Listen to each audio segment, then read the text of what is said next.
Good morning all. দেখো, তোমাদের যে অংশীদারি কারবার অধ্যায়টা হচ্ছিল তার লাস্ট পার্ট এটা দেখে নাও। ১৬ দাগের অতি সংক্ষিপ্ত উত্তরধর্মী প্রশ্ন, ভিএসএ লেখা আছে। ভিএসএ মানে হচ্ছে ভেরি শর্ট অ্যান্সার টাইপ প্রশ্ন। সেখানে এরটা আছে এমসিকিউ, মানে মাল্টিপল চয়েস কোশ্চেন। দেখো, একের দাগেরটা পড়ছি আমি। কোনো যৌথ ব্যবসায় তিন বন্ধুর মূলধন বলে দিয়েছে 200 টাকা, 150 টাকা, 250 টাকা। একই সময় পরে তাদের লভ্যাংশের অনুপাত কি হবে? তাহলে আমরা জানি লভ্যাংশটা বণ্টিত হয় কিসের অনুপাতে? লভ্যাংশটা বণ্টিত হয় মূলধনের অনুপাতে। সবসময় এটা আমরা জানি।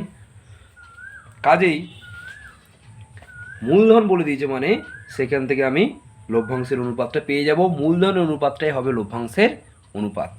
দেখো, লিখেছি যেহেতু লভ্যাংশ মূলধনের অনুপাতে বণ্টিত হয়, তাই লভ্যাংশের অনুপাত সমান মূলধনের অনুপাত সমান 200:150:250। সেখানে কি হয়েছে, কত দিয়ে হয়েছে? 10 দিয়ে হয়েছে। একটা করে শূন্য চলে গেছে, তারপরে আবার 5 দিয়ে প্রত্যেককে ভাগ হয়েছে। দেখো উভয় পদকে, তাহলে হয়ে গেল 4:3:5। বিয়ের দাগেরটা উত্তর। ক্লিয়ার? দুইয়ের দাগেরটা তোমরা বাড়িতে করবে, দুইয়ের দাগেরটা বাড়ির কাজ। এবার দেখো তিনের দাগেরটা কি আছে?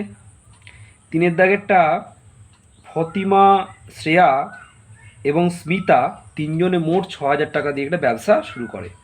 1 বছর পরে ফতিমা, শ্রেয়া ও স্মিতা যথাক্রমে লভ্যাংশের 50 টাকা, 100 টাকা এবং 150 টাকা পায়। স্মিতা ওই ব্যবসায় কত টাকা নিয়োজিত করেছিল? তাহলে কীভাবে হচ্ছে দেখো না, আমরা করেছি তিনজনের মূলধনের অনুপাত। প্রথমে মূলধনের অনুপাতটা লভ্যাংশের অনুপাতের সঙ্গে সমান। তাহলে মূলধন অনুপাতটা আমরা বলতে পারবো লভ্যাংশের অনুপাতটাকে। দেখো, লভ্যাংশটা যেহেতু বলে দেওয়া আছে 50, 100, 150, তাহলে মূলধন অনুপাত সমান লভ্যাংশের অনুপাত সমান হয়ে গেল এটা 1:2:3।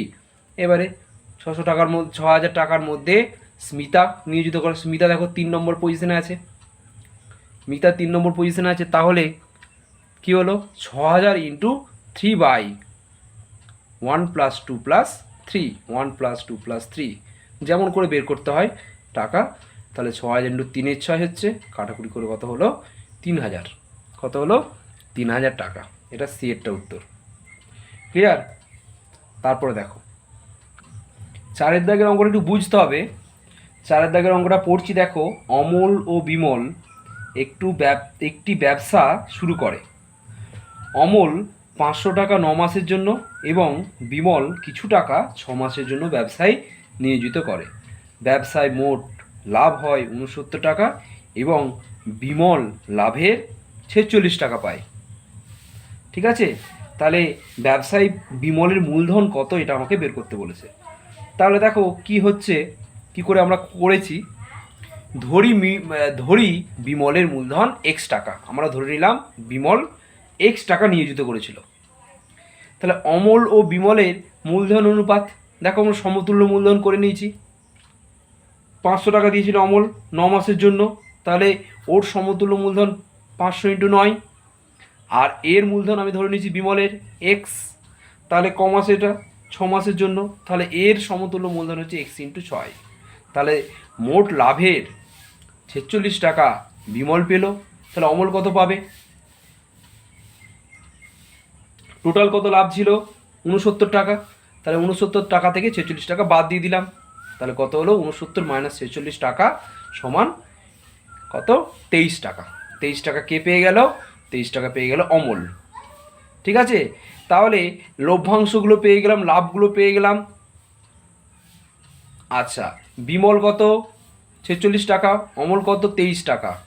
আচ্ছা, এখানে দেখো অমল আগে আছে, বিমল পরে আছে, তাহলে সেরকমভাবে কিন্তু খেয়াল করতে হবে এটা। তাহলে অতএব কী পেয়ে গেলাম? 500 × 9 = X × 6। এটা এই মূলধনের অনুপাতটাই লভ্যাংশের অনুপাতের সঙ্গে সমান। তাহলে 23:46। সেখান থেকে আমরা ক্যালকুলেশন করছি, দেখে নাও। ক্যালকুলেশন করে কি হয়েছে? এটা বা এটা অনুপাত, এটা বা এটা কাটাকুটি করে 1/2, এখানে কাটাকুটি কিছু করা হয়নি, তাহলে কোণাকুণি গুণ হয়েছে, গুণ হয়ে কোণাকুণি গুণ হয়েছে, গুণ হয়ে এক্সের মান কত হয়েছে না 1500। তাহলে উত্তর হয়ে গেল দেখো এরটা, এরটা 1500 টাকা, তাহলে 1500 টাকা উত্তর আছে। ক্লিয়ার? 5-এর দাগেরটা দেখো একটু আমি করেছি বাড়ির জন্য করে, বাড়ির কাজ এটা। পল্লবী 500 টাকা 9 মাসের জন্য এবং রাজিয়া 600 টাকা 5 মাসের জন্য একটি ব্যবসায় নিয়োজিত করে। তাহলে পল্লবীর সমতুল্য মূলধন কত? 500 × 9। রাজিয়ার সমতুল্য মূলধন কত? 600 × 5। তাদের অনুপাতগুলো, তাহলে এটা মূলধন অনুপাত মানেই লভ্যাংশের অনুপাত। তাহলে মূলধন যে অনুপাত হবে লভ্যাংশ সেই অনুপাতে বণ্টিত হবে। তাহলে মূলধন অনুপাত করলেই তুমি লভ্যাংশের অনুপাত পেয়ে যাবে, মানে এটাই উত্তর। এটা একটু ক্যালকুলেশন করবে, করেই দেখবে ABCD 4টে অপশনের মধ্যে একটা পেয়ে যাবে। এটা বাড়ি থেকে অবশ্যই করবে, করে পাঠাবে। এবার দেখো বিয়ের দাগ, নিচের বিবৃতিগুলো সত্য না মিথ্যা লিখি। অংশীদারি ব্যবসায় দেখবে প্রথম পার্টে যখন অংশীদারি কারবার শুরু হয়, পার্ট 1 অংশ 1 এরকম ছিল দেখবে, সেই পার্টে আমরা বলেছিলাম যে কমপক্ষে 2 জন। অংশীদারি মানে কি? অংশীদারি মানে হচ্ছে অংশ থাকবে একটা ব্যবসা যেখানে একাধিক 2 বা ততোধিক মানুষের একটা অংশগ্রহণ থাকবে, তার জন্য তার তো নাম অংশীদারি কারবার। দেখো ওই জন্য বলেছি বিবৃতিটি মিথ্যা। কমপক্ষে 3 জন লোকের দরকার নেই, কমপক্ষে 2 জন লোকের দরকার। এই বিবৃতির মিথ্যা, তার কারণ হচ্ছে অংশীদারি ব্যবসায় কমপক্ষে 2 জন লোকের দরকার হয়। আমরা 2 জন লোক দিয়ে অনেক অঙ্ক করেছি, নিয়ামত চাচা, করবী দিদি, এরকম দেখবে আমরা করেছি অঙ্ক। তাহলে এর বিবৃতিটাই মিথ্যা হলো। 2-এর দাগেরটা কি আছে? একটি ব্যবসায় রাজু ও আসিফের মূলধন অনুপাত বলে দিচ্ছে 5:4, আর তাদের রাজু মোট লাভের কত পাচ্ছে?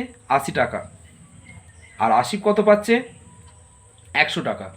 তাহলে এটাও বাড়ির জন্য দিয়েছি আমি। মূলধন অনুপাতটা ওদের যে মূলধন বলে দিয়েছে, মূলধনের অনুপাতটা কিসের অনুপাতে বণ্টিত হবে? দেখো এটা তো লাভের অনুপাত, এটাই কিন্তু মূলধনের অনুপাত। তাহলে আমরা একবারে করে নিয়েছি মূলধনের অনুপাত, এটা মূলধনের অনুপাত। এটা একটু লিখে দিলে একটু ভালো হবে। দেখো আমি লিখে নিচ্ছি, দেখো লিখে নিয়েছি আমি। মূলধন অনুপাত সমান লভ্যাংশের অনুপাত সমান হচ্ছে 80:100।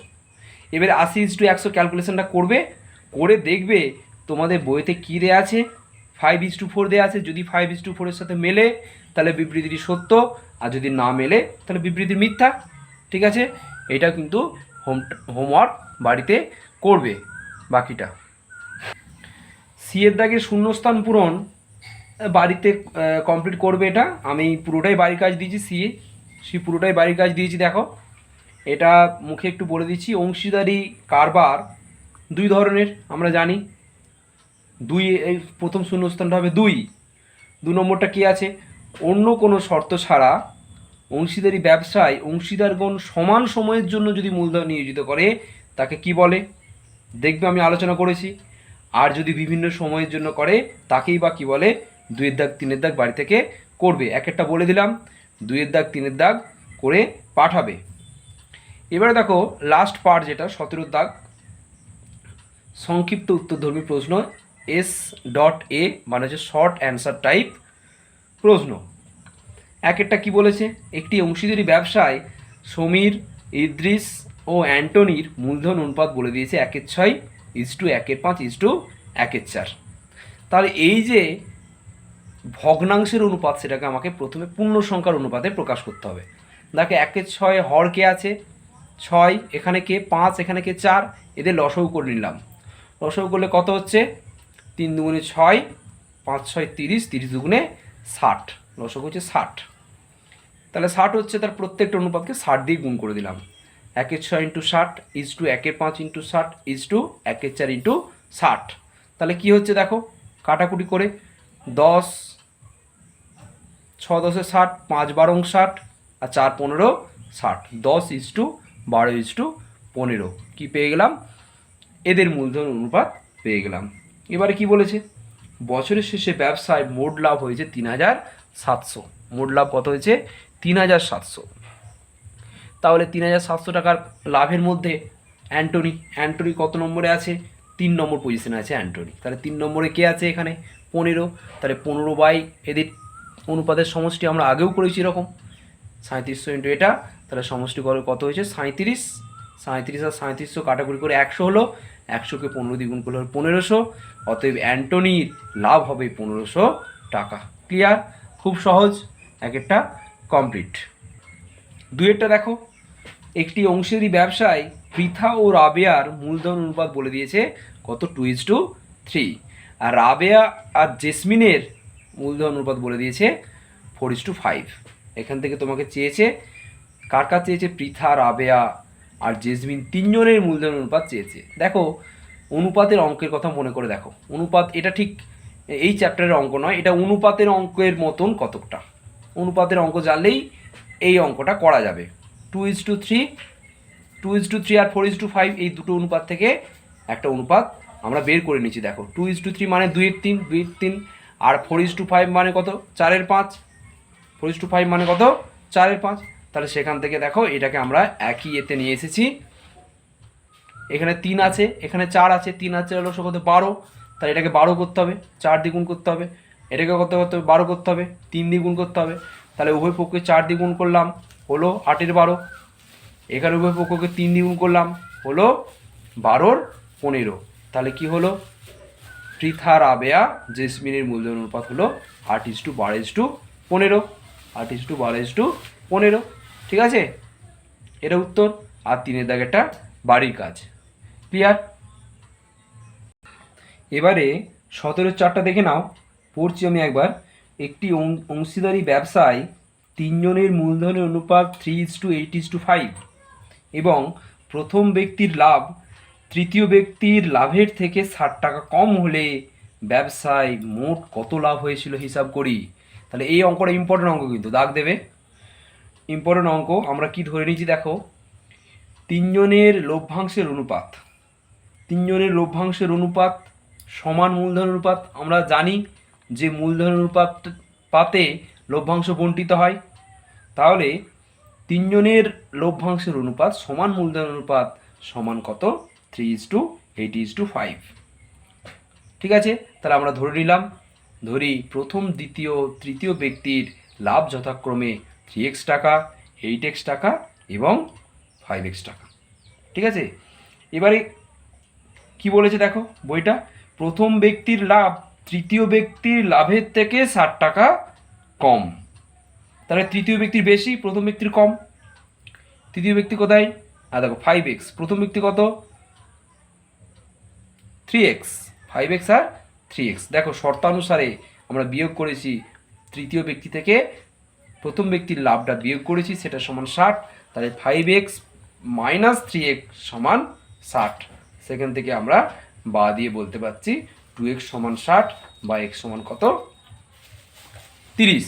x সমান কত পেয়ে গেলাম? 30। অতএব মোট লাভ সমান এই তিনটে টাকার যোগফল 3x plus 8x plus 5x। দেখো 3x plus 8x plus 5x করে কত হয়েছে? 8 3 11 5 16। কত হয়েছে? 16x। 16x থেকে সমান দিয়ে কী হয়েছে দেখো, 16x। 16x, x এর মান কত? 30। x এর মানটা বসিয়ে দিয়েছি। 16 × 30, 16 × 30 মানে 3 16 48। কত হচ্ছে? 480। 480 টাকা। অতএব মোট লাভ হয়ে গেল 480 টাকা। তাহলে আমরা উত্তর লিখে দিলাম দেখো ব্যবসায়, অতএব ব্যবসায় মোট 480 টাকা লাভ হয়েছিল। তাহলে 17 দাগের 4-এরটা হয়ে গেল।